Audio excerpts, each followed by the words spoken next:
Bonjour à tous, aujourd'hui nous allons voir les fractures et nous allons commencer par la fracture du doigt.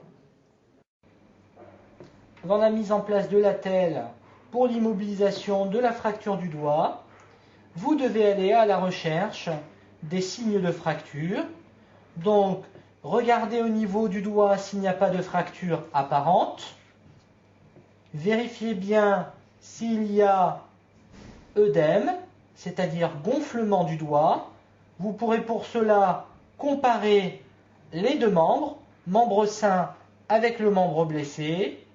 Vous allez à la recherche d'une éventuelle ecchymose, hématome et bien sûr douleur exquise à la palpation douce.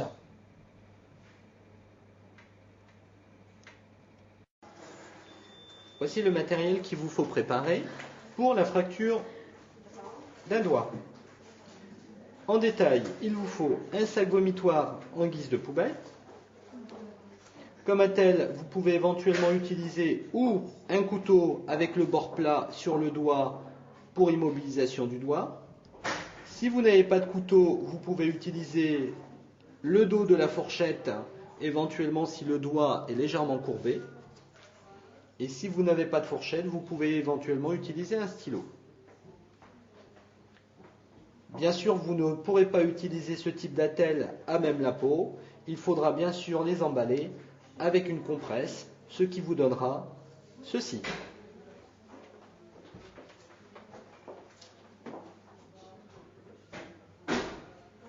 Le sparadrap qui vous permettra d'emballer ou le stylo, le couteau ou la fourchette. Un verre d'eau qui accompagne bien sûr l'antalgique pour la prise en charge de la douleur, antalgique type paracétamol. 2 bandes de 5 cm pour vous permettre de mettre et de bloquer l'attelle en place. Une écharpe simple pour le confort du pax une fois que votre attelle sera terminée. Et enfin, une paire de ciseaux qui vous aideront à découper éventuellement ou le sparadrap, ou les bandes, ou les compresses. Donc maintenant, nous allons passer à la conception de l'attelle. Bien, après vous être lavé les mains, préparez votre matériel, nous allons pouvoir commencer à positionner l'attelle. Préparez un morceau de sparadrap et positionnez-le comme ceci avec l'attelle en place. N'oubliez pas que votre attelle doit dépasser de l'extrémité du doigt, comme ceci. Le sparadrap vous permettra de maintenir l'attelle en place et vous laissera vos deux mains pour pouvoir faire le bandage correctement et avec dextérité. Lorsque vous allez dérouler la bande, n'oubliez jamais que le globe doit se situer comme ceci à l'extérieur et non pas inversement. Débutez toujours le bandage au niveau du poignet et vous allez faire une circulaire.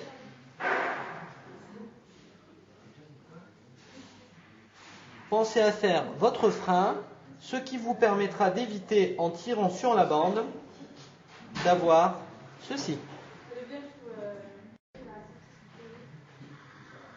Faites votre frein et refaites une circulaire par-dessus pour bien bloquer votre bande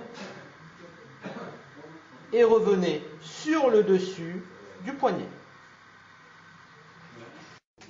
Vous venez avec la bande à l'extrémité du doigt que vous devez immobiliser et venez faire une circulaire directement en laissant l'ongle apparent.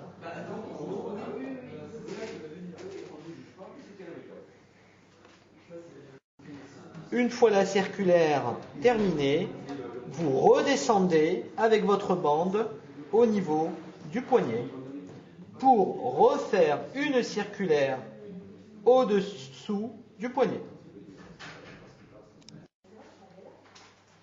Une fois votre circulaire faite au niveau du poignet, vous redescendez à l'extrémité du doigt que vous devez immobiliser avec la bande pour avoir votre premier épi.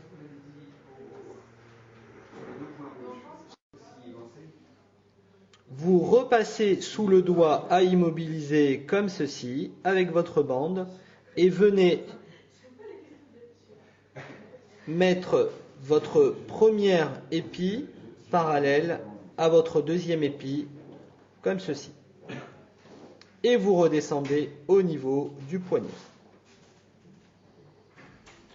Vous passez sous le poignet et vous redescendez immédiatement au niveau de l'extrémité du doigt à immobiliser, ce qui vous fait un deuxième épi.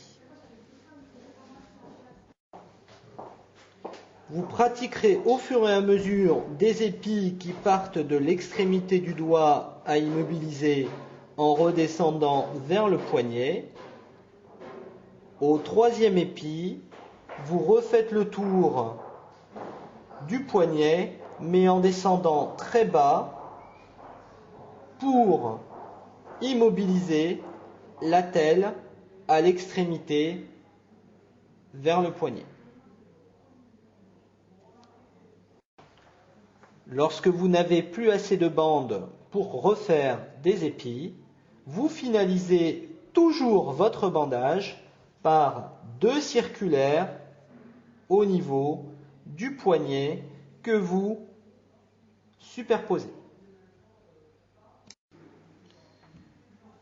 Utilisez un petit morceau de sparadrap pour bloquer la bande pour éviter qu'elle se défasse. L'immobilisation du doigt est terminée.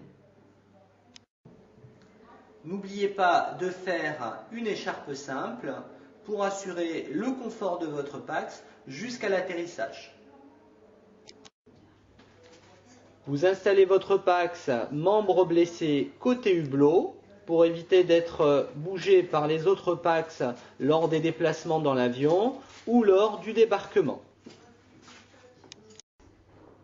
Une fois votre Pax installé confortablement, il va falloir bien sûr assurer une surveillance, nous allons y revenir.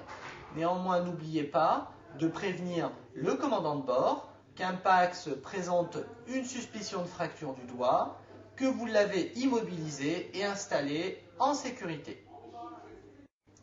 Vous devez surveiller tout au long du vol jusqu'à l'arrivée la couleur du doigt laissé apparent, la chaleur de l'extrémité du doigt, ainsi que sa sensibilité. La motricité est inutile dans la mesure où le doigt est immobilisé. N'oubliez pas de surveiller la douleur en proposant à votre Pax un antalgique régulièrement, type paracétamol.